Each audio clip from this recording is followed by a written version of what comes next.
toxic chemicals on a Chanute Air Force base here in central Illinois. Yeah, WAND Investigates reporter Doug Wolf takes a deep dive into how so-called forever chemicals were caused by firefighting training at the base, which closed 32 years ago.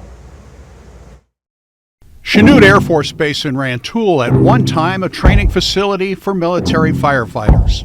Kevin Ferrara arrived at Chanute in 1991. So yeah, I landed in the middle of a cornfield. Scared the heck out of me. Closed in 1993, Chanute is still a source for toxic man-made forever chemicals known as PFAS. Chanute was a base used for training Air Force firefighters. Chanute was your primary training base, your tech school. That's where you got you were baptized in fire, as many people say. They used a firefighting foam known as AFFF. We were told firefighting foam, it's perfectly safe. It's just, it's soap and water. And we took it at that. It's like, oh, soap and water, that's fine. We use this stuff every day. Foam which has since been determined to be toxic. Chanute has been closed 32 years, but the impact of using firefighting foam will last for decades.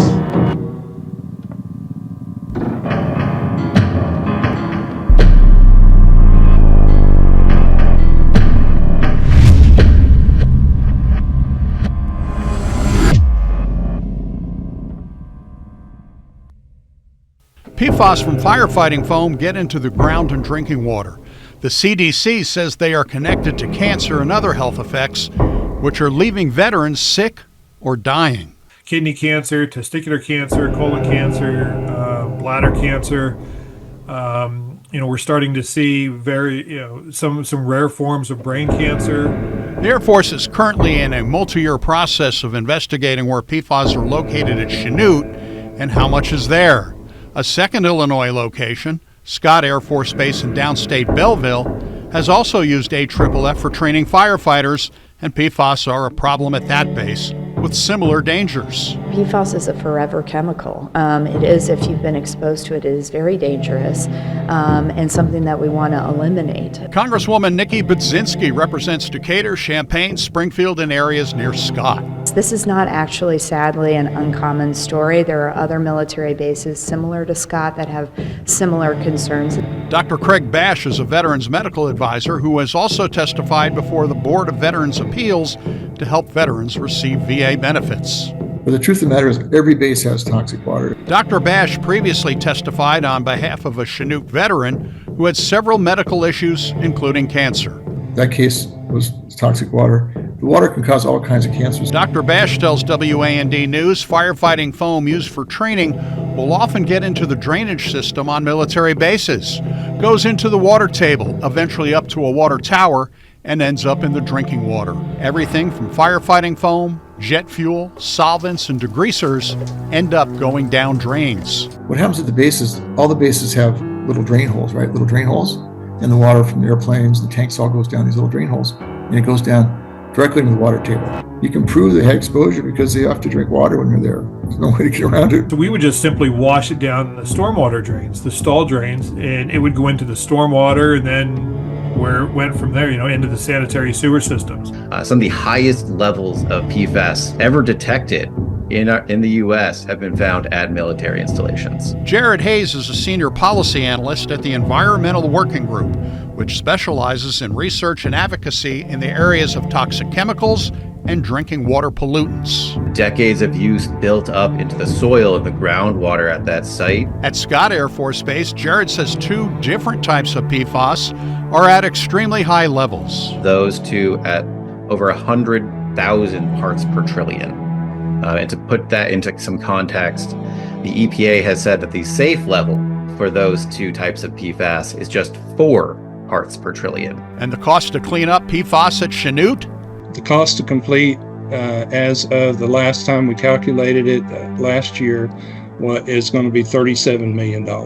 And the cost to taxpayers at Scott? Looking at $46 million and growing in cost. There's another problem with forever chemicals. They don't always stay in one place.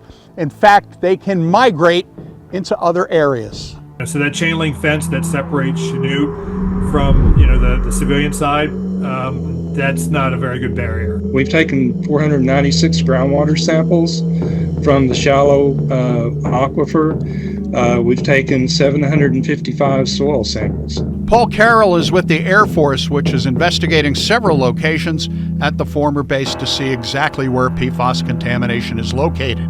Once we get those sites investigated, we'll determine whether there is a human health risk or ecological risk at each one of those sites. A remedial investigation report is scheduled to be completed in the fall of 2026.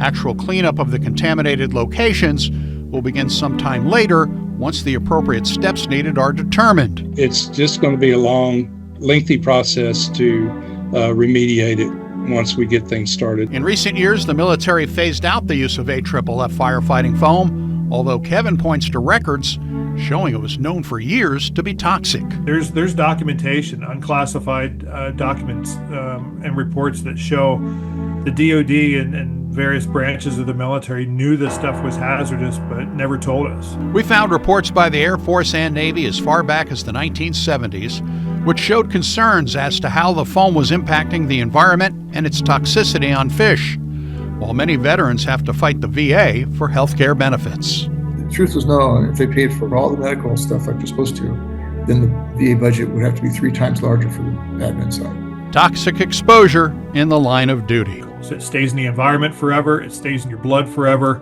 and it's scary. It's scary stuff what this stuff does. Doug Wolf reporting. It's man-made, it's not natural, it should not be in our blood. For WAND Investigates. The federal government has previously listed the Air National Guard facility in Springfield as having some levels of forever chemicals at its facility. You can see this entire report at our website, WANDTV.com.